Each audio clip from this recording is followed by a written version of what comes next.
Hi everyone, making a late night video. I woke up early and saw something that pissed me off. So, you know me. So you know how Huberman's my arch nemesis. Everyone knows that now. Academically, he's ruined my life. I've been I'm an academic, and I've been trying to holler at him to talk to him about some of the things I've studied,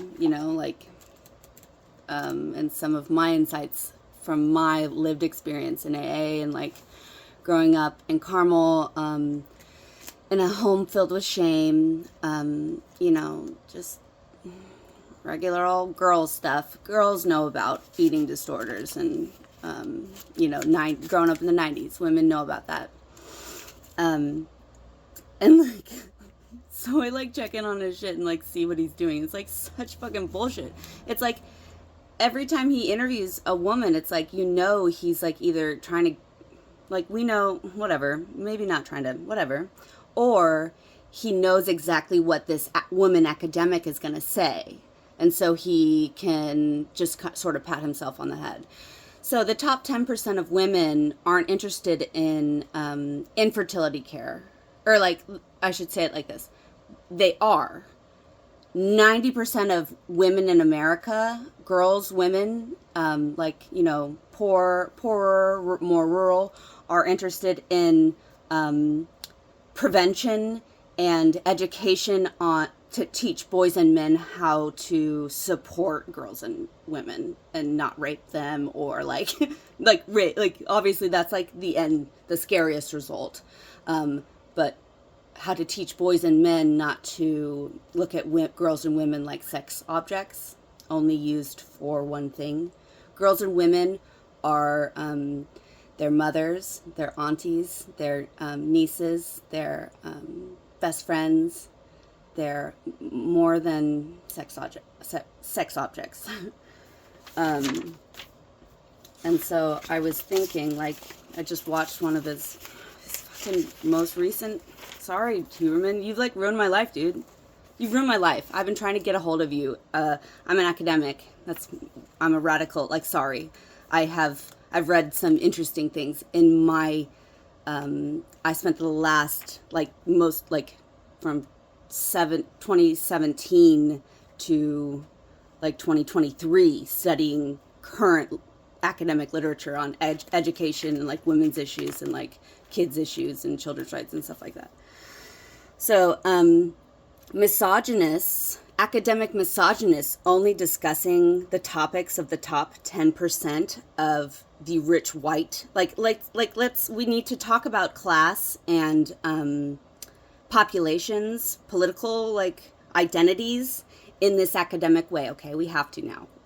This is stuff that's been studied in the 90s. This is old stuff, okay? So the issues of, say, the women of academia in California are not going to be similar to the women's issues of an Argentinian grandmother in her fucking village, right? They're not going to be the same. Or say a immigrant from Mexico in California who's seen what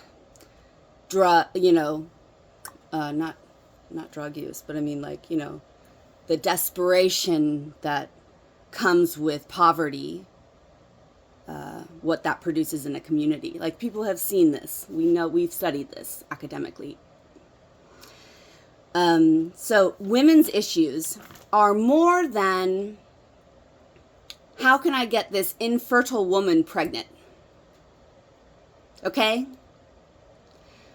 White women who have taken, or BIPOC women, all women who have taken hormone replacements and contraceptive drugs their whole lives may have infertility issues. I've never taken them. I don't like putting things in my body that might that control my hormones. So I just have always used condoms and safe sex practices and good old conversation.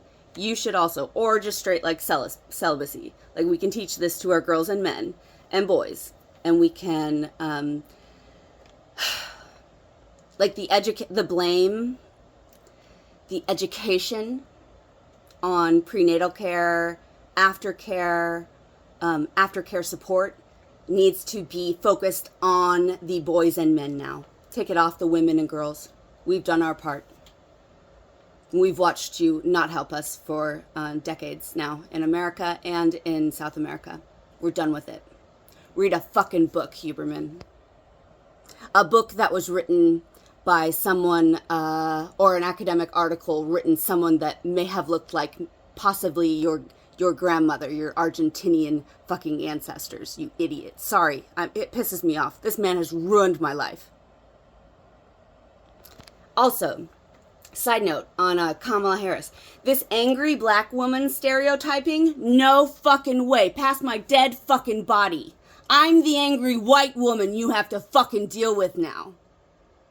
If you want to stereotype a BIPOC or indigenous woman fighting for her fucking community, come fucking talk to Abby McAdams, MSED.